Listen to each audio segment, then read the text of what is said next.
নমস্কার বন্ধুরা, সবাইকে আরও একবার স্বাগত জানিয়ে আমি আজকে রান্নাটা শুরু করছি। আজকে রান্নাটা পুরোনো দিনের একটা সাবেকি রান্না। তো এখানে ইনগ্রিডিয়েন্টসগুলো দেখে হয়তো অন্যরকম লাগছে যে এটা দিয়ে কি ঠিক কী রান্না হবে। তো মশলাদার রান্নাটা আজকের না, এত গরম পড়েছে, তো গরমে আমরা সবাই কম বেশি টক অম্বল এগুলো খেতে ভালোবাসি। তো সেরকমই একটা রেসিপি এটা, একদম পুরোনো দিনের সাবেকি রান্না। তো এর জন্য লাগছে এখানে ছোলার ডাল বাটা। আমি তো বললামই না কি রান্না করছি ছোলার ডালের অম্বল। তো এই ডালটাকে ওভারনাইট সোক করে বেটে নিয়েছি। ডালের মধ্যে হলুদ লবণ দেওয়া, ফেটাতে হবে। আর এখানে আছে তেঁতুলের কাঠ, তেঁতুলটাকে ভিজিয়ে রেখে বীজ আর খোসাগুলো বাদ দিয়ে জলটাকে রাখা আছে। আর আছে ফোড়নের জন্য লাগছে সরষা, শুকনো লঙ্কা, হলুদ লবণ তো লাগছেই, লাগছে চিনি, একটু তো মিষ্টি হবেই। আর এখানে আরেকটা জিনিস লাগছে, সেটা হলো এখানে লেবু, গন্ধরাজ লেবু। তো আমার শাশুড়ি মা রান্না, এটা রেসিপি ওনার। তো উনি গন্ধরাজ পাতা ইউজ করতেন, লেবু পাতা ইউজ করতেন। আমাদের বাড়িতেই গাছ ছিল, তো এখন তো আর গাছ নেই, বিল্ডিং হওয়াতে গাছ টাছ কেটে টেটে আর কিছু অংশ নেই। তো লেবু ঘরে ছিল, এই লেবুটা দিলে কি একটা সুন্দর স্মেল হয়। গন্ধরাজ লেবুর তো এমনি সুন্দর একটা স্মেল থাকে, ও নিজের পরিপূরক। তো সেখানে একটা সুন্দর স্মেল হয়, তো সেই স্মেলটা এই রান্নাটার মধ্যেও অ্যাবজর্ব করে নেবে, যার জন্যই এটা দেওয়া, আর কিছু না। তো চলো আজকে রান্নাটা শুরু করি। এই যে ডালটা, এই ডালটাকে না একটু ভালো করে ফেটিয়ে নিতে হবে। ফেটিয়ে নিলে কী হবে, বড়াগুলো বেশ ফ্লপি হবে, না হলে একদম শক্ত শক্ত কাঠ হবে, ভেতরে রসটা ঠিক মতো যাবে না। যেমন ওই দই বড়ার মধ্যে আমরা করি না, বড়াটা খুব ভালো করে ফেটিয়ে নিই, তাহলে ফ্লপি হয়, বড়াগুলো বেশ নরম হয়, সেরকম। আর তোমাদের একটা কথা বলে রাখি, এই রান্নাটা মানে এই রেসিপি বড়ার অম্বলটা আমার হাজব্যান্ডের ভীষণ প্রিয়, ভীষণ মানে ভীষণ প্রিয়। শাশুড়ি মায়ের মতো হয় না আমার, অ্যাকচুয়ালি আমার সাবেকি রান্নাগুলো খুব একটা ভালো হয় না, নিরামিষি রান্না আমার হয় না। আমাদের এই রান্নাটা ঠাকুর বাড়িতে পুজোয় ভোগ দেওয়া হয়, নিত্য অন্য ভোগ হয়, তো সেখানে এটা দেওয়া হয়।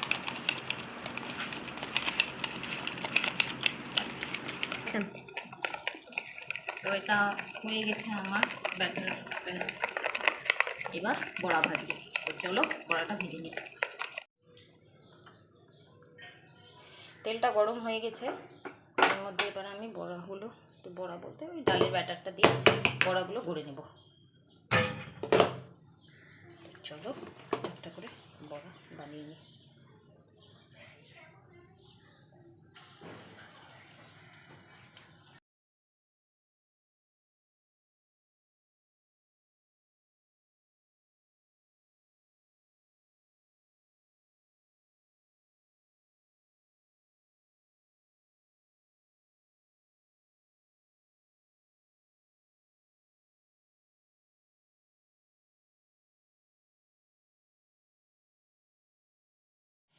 বড়াগুলো দেখো হয়ে গেছে, এক সাইড আমি উল্টে দেব।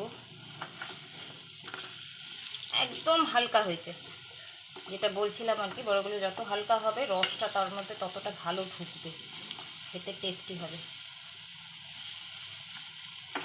আমি বড়াগুলো উল্টে নিচ্ছি। উল্টানো হয়ে গেছে সব। এত গরম, আকাশের গরম মানে সূর্যের গরম না কড়াইয়ের গরম, কিছু বোঝা যাচ্ছে না, তাপ সেম তাপই লাগছে। রান্নাঘরে তো থাকাই সম্ভব না। ভাজা হয়ে গেছে, এবার আমি এগুলোকে তুলে নিব একে একে।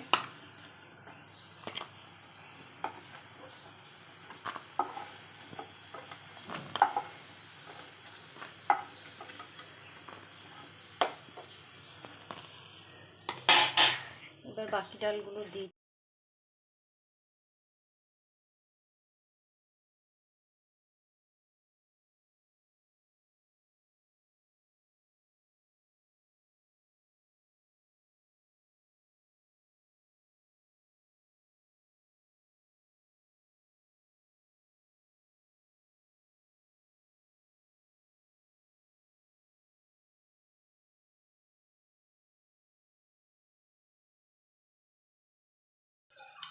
বন্ধুরা একটা জিনিস খেয়াল করেছো, দেখো বড়াগুলো দেওয়াতে কেমন ফুলে গেছে বড়াগুলো, মানে ডালটা যে খুব সুন্দর ফাটানো হয়েছে এই বড়াগুলো দেখলেই বোঝা যাচ্ছে। দেখো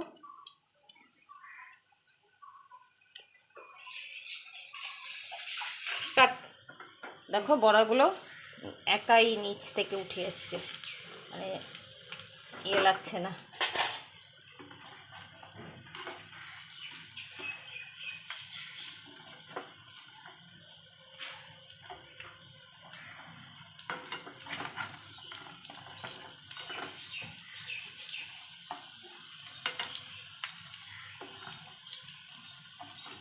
ওমো আমি দেখতে পাচ্ছি কিন্তু যে সামার ভ্যাকেশন পড়ে গেছে বাড়িতে, মানে অত্যাচারের লেভেলটা যে কি পরিমাণে বাড়ছে।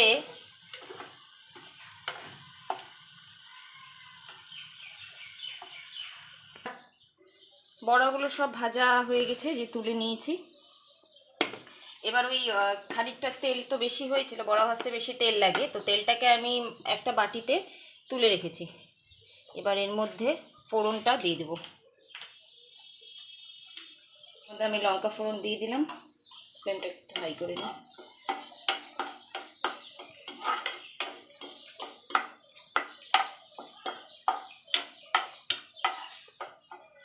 এইদিকে দাঁড়াতে হবে।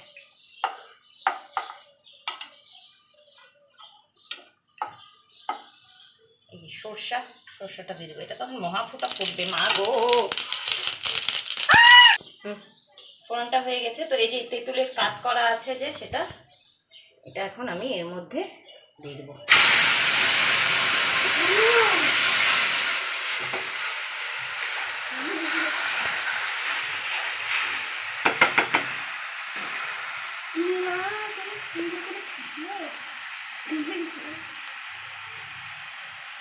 এবার একে একে এর মধ্যে লবণ পরিমাণ মতো,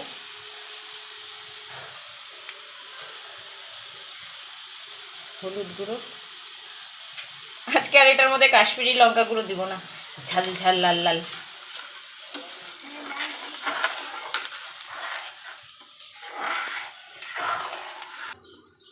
এই বড়াগুলো তোমাদের একটু ভেঙে দেখাচ্ছি, বড়ার ভেতরে দেখো স্পঞ্জের মতো হয়েছে, বাইরেটা ক্রিস্পি মুচমুচে হয়েছে আর ভেতরটা একদম স্পঞ্জের মতো, বুঝতে পারছো?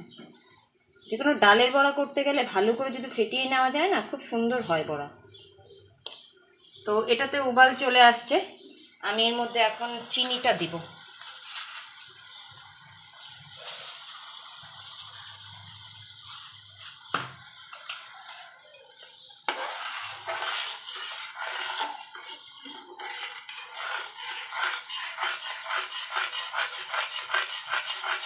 চিনিটা দেওয়ার পরে বড়াগুলো এই কারণেই দেবো যাতে বড়াগুলো ওভারকুকড না হয়ে যায়। ওভারকুক যদি হয়ে যায় তাহলে গলে যাবে, খেতে ভালো লাগবে না।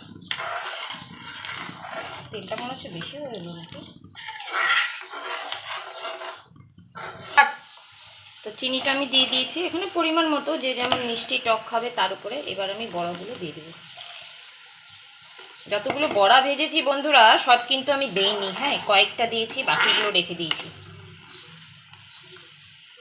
এটাকে এখন আমি একটু ঢেকে দিব, বড়াগুলো রসটা টেনে নেব। এবার ঢাকনাটা উঠিয়ে দেখে নিই কি অবস্থা।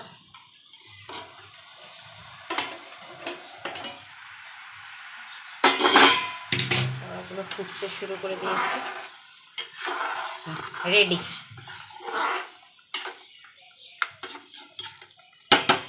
তো এটাকে ঢেলে নেব। তো আরেকটা জিনিস যেটা ছিল লেবু, সেটা দিব, অবশ্যই দেব সেটা। তো চলো এটাকে নামিয়ে নিই, গ্যাসটাকে অফ করে দিই।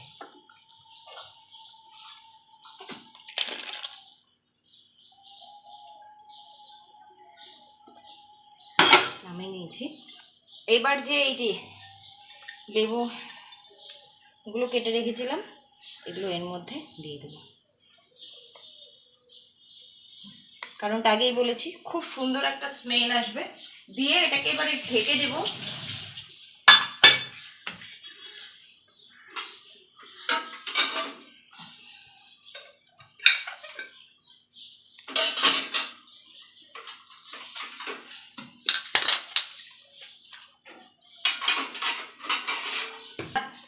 তো এবার এটাকে আমি ঢেকে রাখবো। ঢেকে রাখলে কি হবে, ওই গরম ভাপে ভাপে যতটা রস টানার, বড়গুলো আর একটু রসটা টেনে নিবে, আর এই লেবুগুলো ভালো একটা স্মেল আসবে। আজকে আরও একটা চাটনি বানিয়েছি, সেটা হলো আমের চাটনি। একটু যে আমের জেলি জেলি চাটনি। এই যে তার সঙ্গে আরও একটা আছে, মানে আচার আর চাটনির ভরপুর, এই মোরব্বা টাইপের একটা।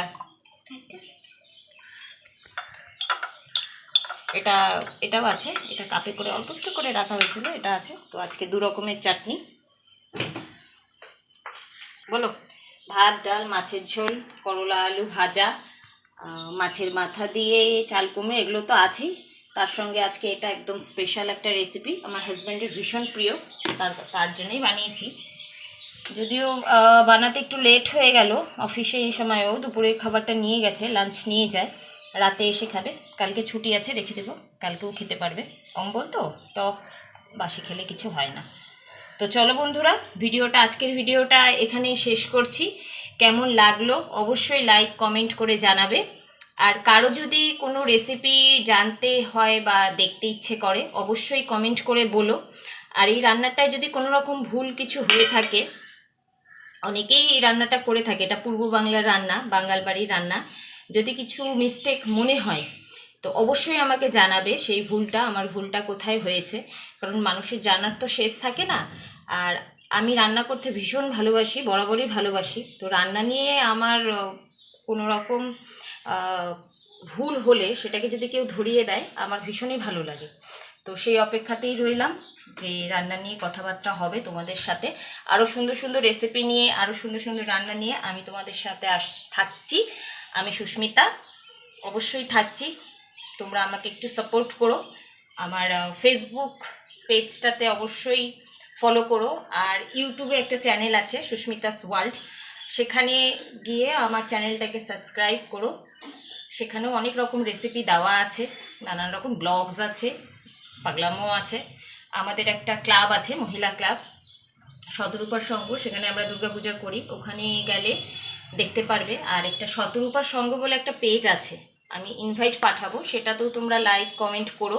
সেটা টোটালি আমাদের মহিলা ক্লাবে দুর্গাপুজোর উপর বেস করা, মানে আমরা দুর্গাপুজোতে কী করি না করি সেটার উপরে ওখানে ফটো, ব্লগ, ভিডিও সমস্ত কিছু আছে, দেখতে পারবে আমরা কতটা হই হুল্লোড় করে দিন কাটাই।